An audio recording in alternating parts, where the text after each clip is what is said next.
Welcome to Diaz kitchen. ഇന്ന് നമുക്ക് മസാല കടല തയ്യാറാക്കുന്നത് എങ്ങനെയെന്ന് നോക്കാം. ഇൻഗ്രീഡിയൻസ്: നിലക്കടല 150 ഗ്രാം, കടലമാവ് 4 ടേബിൾ സ്പൂൺ, അരിപ്പൊടി 1 ടേബിൾ സ്പൂൺ, മുളക് പൊടി 1 ടീസ്പൂൺ, കായപ്പൊടി 1/2 ടീസ്പൂൺ, ജീരകം 1/2 ടീസ്പൂൺ, വെളുത്തുള്ളി 10 എണ്ണം, കറിവേപ്പില, ഉപ്പുപൊടി, കോക്കനട്ട് ഓയിൽ. ഇനി നമുക്കിതെങ്ങനെയാണ് തയ്യാറാക്കുന്നതെന്ന് നോക്കാം. അതിനായി ഒരു ബൗളിലേക്ക് എടുത്തു വച്ചിരിക്കുന്ന കടലമാവ്, അരിപ്പൊടി, മുളക് പൊടി, കായപ്പൊടി, ഉപ്പുപൊടി എന്നിവ ചേർത്ത് നന്നായി മിക്സ് ചെയ്ത് കൊടുക്കാം. ഇനി ഇതിലേക്ക് എടുത്തു വച്ചിരിക്കുന്ന ജീരകം ചേർത്ത് മിക്സ് ചെയ്യാം. ഇനി നമുക്ക് എടുത്തു വച്ചിരിക്കുന്ന കടല ചേർത്ത് കൊടുക്കാം. ഇതൊന്ന് ഇളക്കി യോജിപ്പിച്ചിട്ട് നമുക്കിതിലേക്ക് വെള്ളം ചേർത്ത് കൊടുക്കാം. വെള്ളം കുറച്ച് കുറച്ച് വേണം ചേർത്ത് കൊടുക്കാൻ, ഒന്നിച്ച് ചേർത്ത് കൊടുക്കാൻ പാടില്ല.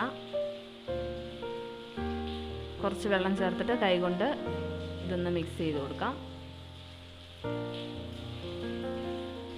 വെള്ളം ഒരുപാട് കൂടിപ്പോകാൻ പാടില്ല. മസാല കടലയിൽ നന്നായിട്ട് പിടിച്ചിരിക്കണം. കുറച്ചും കൂടി വെള്ളം ചേർത്ത് കൊടുക്കുന്നുണ്ട്.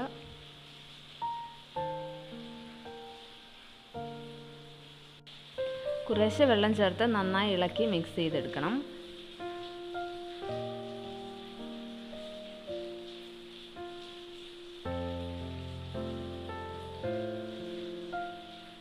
കടലയ്ക്ക് നല്ല റെഡ് കളർ കിട്ടുന്നതിനായിട്ട് നമുക്ക് വേണമെങ്കിൽ അല്പം കാശ്മീരി ചില്ലി പൗഡർ കൂടി ചേർത്ത് കൊടുക്കാം. ഞാനിവിടെ ചേർക്കുന്നില്ല. കാശ്മീരി ചില്ലി പൗഡർ ചേർത്ത് കൊടുത്താൽ നല്ല റെഡ് കളർ കിട്ടും. നമ്മുടെ മിക്സ് തയ്യാറായിട്ടുണ്ട്. ഇനി നമുക്കിത് തയ്യാറാക്കാം. ചീനച്ചട്ടിയിൽ എണ്ണ ചൂടായിട്ടുണ്ട്. ഇനി നമുക്ക് കയ്യിൽ എടുത്തിട്ട് ഓരോന്നായിട്ട് വേണം ഇട്ട് കൊടുക്കാൻ. മസാല പിടിച്ചിരിക്കുന്ന കടല ഓരോന്നായിട്ട് എണ്ണയിലേക്ക് ഇട്ട് കൊടുക്കണം. ഇത് ഓരോന്നായിട്ട് വേണം ഇട്ട് കൊടുക്കാൻ. ഒന്നിച്ചിട്ട് കഴിഞ്ഞാൽ കട്ട പിടിച്ചിരിക്കും. അല്പം ക്ഷമയോടുകൂടി ഓരോന്നായിട്ട് ഇട്ട് കൊടുക്കണം. തീ ഒരു മീഡിയം ഫ്ലെയിമിൽ വെച്ചാൽ മതിയാവും. അതിനുശേഷം ലോ ഫ്ലെയിമിൽ വെക്കണം. മൊത്തം ഇട്ട് കൊടുത്തതിന് ശേഷം ലോ ഫ്ലെയിമിൽ വെക്കണം. കാരണം ഇത് വറുത്ത കടലയല്ല. അതിനാൽ കടലയ്ക്കുള്ളും നന്നായിട്ട് വേകാൻ വേണ്ടിയിട്ട്. ഇപ്പം ഞാനത് ഒരു സെറ്റ് കടല ഇട്ട് കൊടുത്തിട്ടുണ്ട്. ഇത് ഓരോന്നായിട്ട് വേണം ഇട്ട് കൊടുക്കാൻ. ഒന്നിച്ചിട്ട് കഴിഞ്ഞാൽ കട്ട പിടിച്ചിരിക്കും. ഇത് ഇനി ഇളക്കി കൊടുക്കണം. നമുക്ക് തീ ഒരു ലോ ഫ്ലെയിമിൽ വേണം വയ്ക്കാൻ.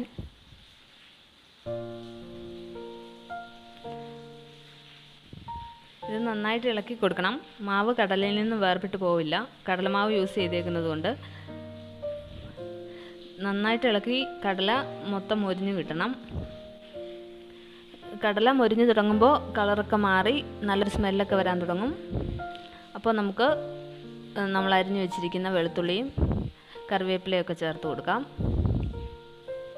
ഞാൻ വെളുത്തുള്ളി ചേർത്ത് കൊടുത്തിട്ടുണ്ട്. ഇത് നന്നായി ഇളക്കാം. വെളുത്തുള്ളി നന്നായിട്ട് മൊരിഞ്ഞ് വരണം.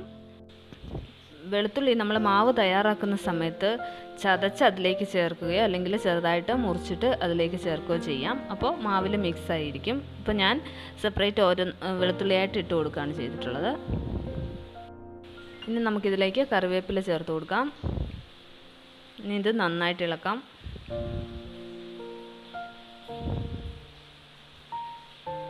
നമ്മുടെ കടലയെല്ലാം നന്നായിട്ട് മൊരിഞ്ഞ് മൂത്ത് വന്നിട്ടുണ്ട്. കറിവേപ്പിലയും നന്നായിട്ട് മൊരിഞ്ഞ് അതിൻ്റെ ഫ്ലേവറൂടെയൊക്കെ ഇതിലോട്ട് ഇറങ്ങണം. അതിനുശേഷം നമുക്കിത് കോരി മാറ്റാം. നമ്മുടെ കടല നന്നായിട്ട് മൊരിഞ്ഞ് ഒരു ബ്രൗൺ കളറായി വന്നിട്ടുണ്ട്. ഇനി നമുക്കിത് ഒരു ടിഷ്യൂ പേപ്പറിലേക്ക് മാറ്റാം. അപ്പോൾ അതിലെ എണ്ണയെല്ലാം ടിഷ്യൂ പേപ്പറിലോട്ട് പിടിച്ചോളും. കടല ഞാൻ കോരിയെടുത്തിട്ടുണ്ട്. ഇനി ഇതൊരു പ്ലേറ്റിലേക്ക് മാറ്റുകയാണ്.